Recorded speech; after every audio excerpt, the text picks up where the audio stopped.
Hello hi. അപ്പോൾ നമ്മുടെ ഒരു വൈകുന്നേരമാണ് കേട്ടോ. അപ്പം ഇന്ന് നമുക്ക് ഒരുപാട് പാത്രം കഴുകാനുണ്ട്, അതുപോലെ കറിയൊക്കെ വെക്കാനുണ്ട്. അപ്പം ഞാൻ ആദ്യം തന്നെ നമ്മുടെ കേരക്കറി വെക്കാമെന്ന് വിചാരിച്ചു കേട്ടോ. പാത്രമെല്ലാം ഒതുക്കി ഒരു മൂലയിലോട്ട് വെച്ചിട്ട് ഞാൻ കേരക്കറിക്കുള്ള മീനൊക്കെ റെഡിയാക്കി ഇട്ടതിന് ശേഷമാണ് ഞാൻ നമ്മുടെ മത്തി വെട്ടാൻ തുടങ്ങിയത്.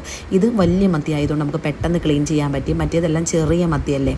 ഇത് ഇന്ന് വലിയ മത്തി കിട്ടി. 1 കിലോയ്ക്ക് 300, 1/2 കിലോയെ വാങ്ങിച്ചുള്ളൂ.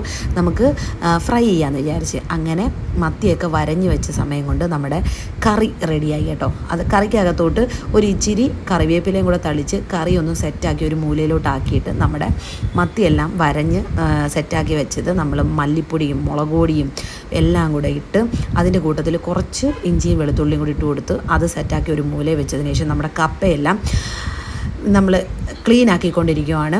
അപ്പോൾ അതും റെഡിയായി. അത് കഴിഞ്ഞിട്ട് നമ്മുടെ മീൻ വറുത്തത്, നമ്മുടെ ചീനി എല്ലാം കൂടെ കൂട്ടി രാത്രി കഴിച്ചപ്പോൾ എന്താ ഒരു സമാധാനം.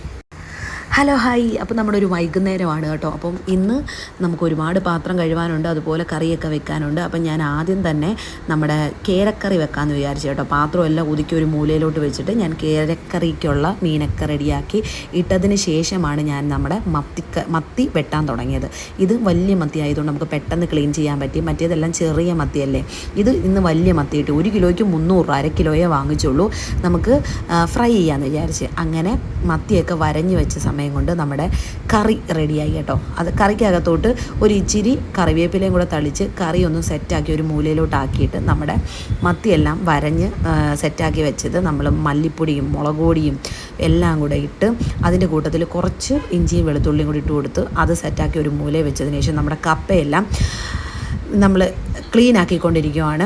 അപ്പോൾ അതും റെഡിയായി. അത് കഴിഞ്ഞിട്ട് നമ്മുടെ മീൻ വറുത്തത്, നമ്മുടെ ചീനി എല്ലാം കൂടെ കൂട്ടി രാത്രി കഴിച്ചപ്പോൾ എന്താ ഒരു സമാധാനം.